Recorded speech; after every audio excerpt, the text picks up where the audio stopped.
YouTube. Welcome to this 3-part series discussing the best parts of the Matt Smith era. Now, I have forced Sammy to be here today. Now, today's episode is Best Monsters and Villains. In 2 days' time, it'll be the best Matt Smith scenes, and then 2 days after that, which will be the 24th, it'll be the best Matt Smith episodes, and then on the 25th it'll be Christmas, and we can watch The Time of the Doctor, Matt Smith's final episode, as the 11th Doctor, unless he returns for the 60th. Right, so let's get started. Now, best monsters and villains, these can be any monsters and villains from the Matt Smith era. That includes people like the Cybermen, Daleks and stuff like that.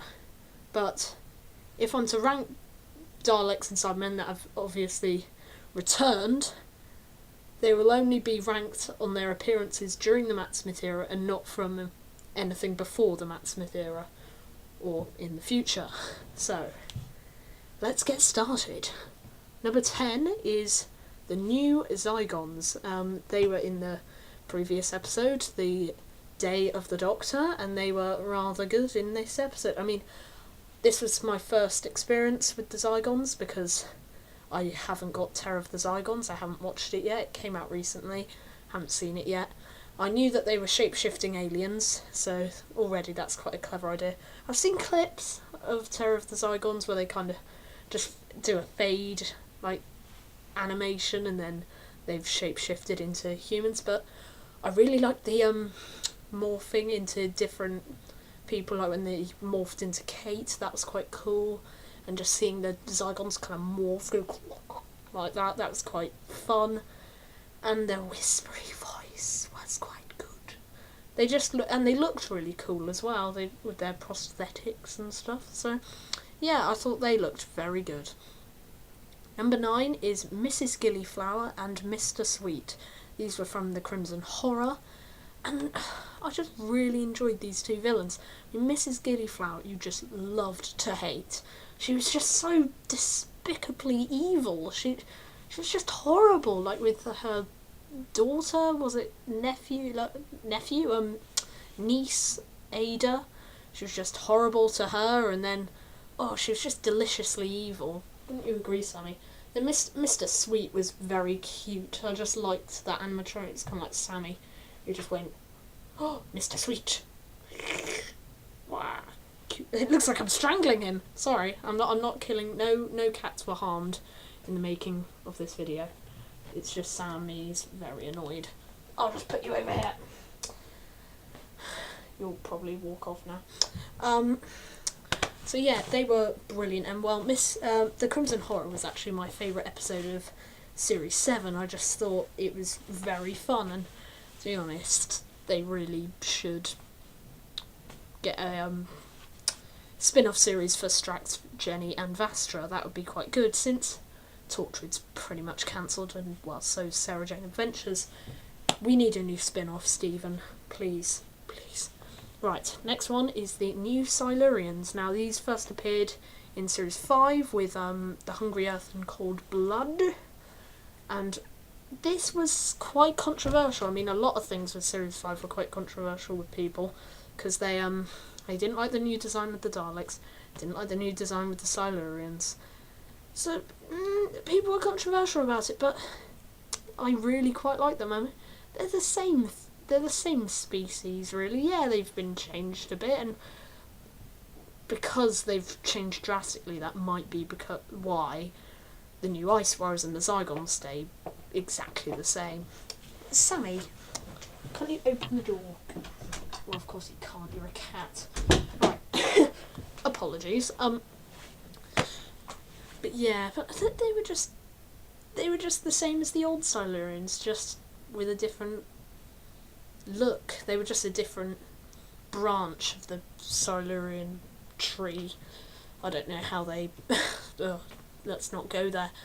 Number 7 are the Weeping Angels. Now, I'm not basing this on Blink, of course, which was their first appearance. I'm basing this on Flesh and Stone and Time of Angels, and, well, Angels Take Manhattan, which are 3 brilliant stories. They're very good.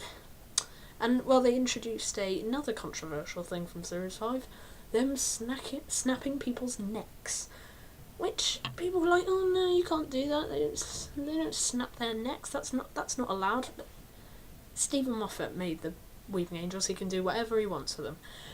But yeah, I thought it was a really good idea, and I remember my brother at the time being terrified of just Bob going, oh, I snapped my neck, sir. It was chilling. It was brilliant TV, brilliant. So yeah, there was that, and that was all very good. And then there was the Angels Take Manhattan, which was in Series 7, when you had Amy Pond and Rory Pond's final hurrah, and that had like the Statue of Liberty. It wasn't a perfect episode. I think I gave it a 10 out of 10 when I first reviewed it. It's more like an 8 now. Like I don't know what it was. I might have just been emotional because Amy Pond was going, but it's average because there's the Statue of Liberty. That's kind of why it's down a bit, because that's a bit stupid. They appeared briefly in the God Complex, but that didn't really make any sense for me because they established in Flesh and Stone and Time of Angels that an image of an angel becomes an angel. And then in God Complex there was a weeping angel. They were like, oh no, but then it's a hologram. But then that would become a weeping angel. So that baffled me. But yeah, number 6. Oh, I've got a drum roll. I should do a drum roll with all of them now. Number 6. That's so lame. The new Ice Warriors. Now, they've only been in one episode, Cold War, and once again, they're aliens that I haven't really had an experience with before. I haven't seen the Ice Warriors, haven't seen, well, the other ones, Curse and Monster of Peladon, haven't seen Seeds of Death. No, haven't seen them. But they were just really good. The voice is different because in the old series they were like the Zygons. They had the whispery voice. And now it sounds like a proper Nicholas Briggs sounding alien, kind of like a Jadoon, but less annoying. Yeah, I really liked what was he called in the Cold War? Sutek? No, that's Pyramids of Mars. I can't remember. Please, no, that's Sontaran. I'm just gonna anger some people. But yes, it was a very good episode. In this episode, the Cold War, we saw him come out of it, come out of its suit, not come out the closet. And we actually saw the inside of an Ice Warrior for the first time, and it was really cool. It was really cool. Of course, I doubt we're going to see the inside of an Ice Warrior again if they ever appear again.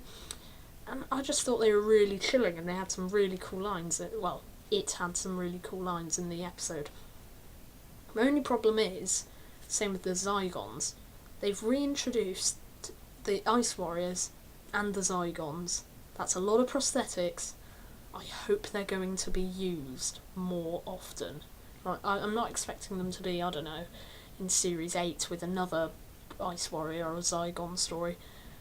But maybe in the next series, or maybe they can guest star in an episode just so they're not, like, wasted, you know? Because we've brought back 2 monsters. I mean, the Ice Warriors haven't been seen since, like, the 70s.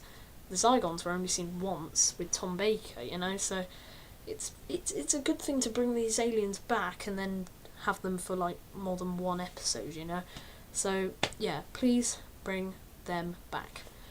Number 5, we're in top 5 territory now. Ooh, top 5 territory, top 5 territory, top 5 territory, top 5 territory. Oh yes, it's top 5 territory. Woo, woo, woo. Ooh, ooh. Right, I'll stop. Okay, top 5 territory. Number 5 is House from the Doctor's Wife. Now, like the Ice Warriors, the new Ice Warriors, it had a very chilling voice and very chilling lines. Why don't I just kill you now? I just thought it was such a brilliant villain. I mean, of course, you never saw it. It was just the voice. But that's all you needed, and I think that added to it. If we actually saw it, that would kind of ruin it. And it was just very manipulative, and it changed the corridors of the TARDIS. Well, it took over the TARDIS. It was just brilliant.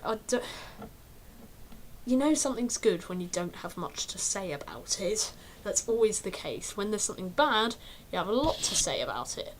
But yeah, I think I've got loads of dust on this webcam, shows how much I use it. So yeah. Number 4, the new Cybermen. These were the Cybermen that starred in Nightmare in Silver, and they're going to star in Time of the Doctor, as are the Weeping Angels, the Daleks, and the Sontarans. Yeah. I really like these new Cybermen. They're really cool looking, they're fast, they're not so stompy thing. They are better, they're a lot better. They say upgrade in progress, and even that sounds better than So yeah, it's definitely a step up. I mean, their previous Cyberman appearances, they had the closing time episode, but that's when they were the old ones from 2006. That was a cool episode. Not amazing, the Cybermen didn't do much, so I'm glad they've been redesigned and we're actually going to use them more often again. And we'll get to see more of them. Right. Number 3 is the Dream Lord. Now, like House, again, is a very manipulative character. He's actually the dark side of the Doctor with the psychic pollen. A very funny character as well. I thought constantly mocking Matt Smith's Doctor. It was quite entertaining, and it's probably one of my favourite episodes of Series 5. It's just genius. It really is cool. So yeah, again, I don't have much to say, but go watch Amy's Choice. It's the problem with Samson. He's just got cat hair all over my new jumper. I mean, that's partly my fault, but still, stop shedding. It's winter, you shouldn't be shedding. But anyway, number 2.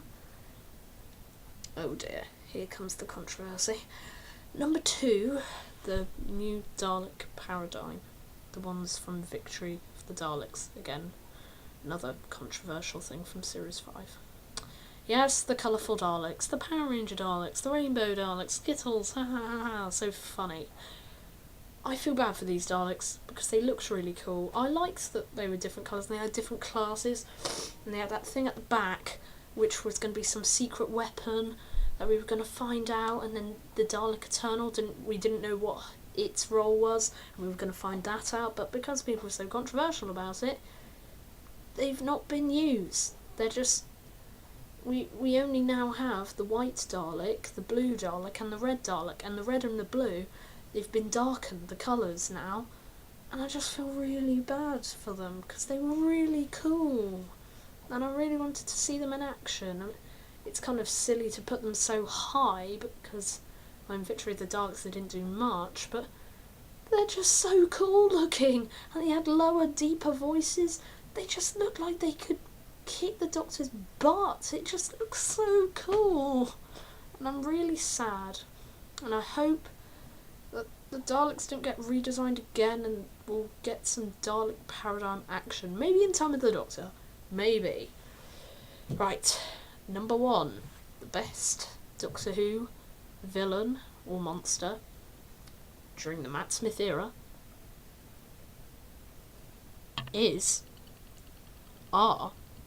the Silence. Yes, the Silence. Oh, Silence, Doctor. That sounded nothing like the Silence. But yeah, I loved these villains. I mean, they had the best...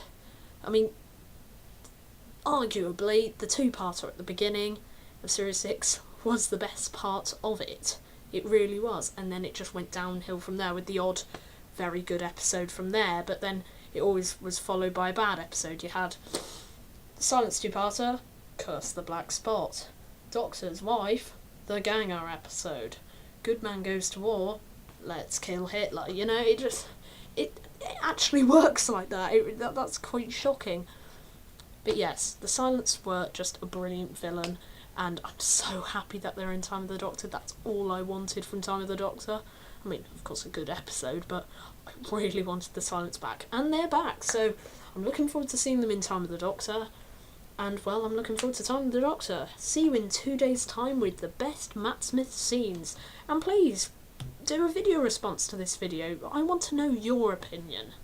Adios.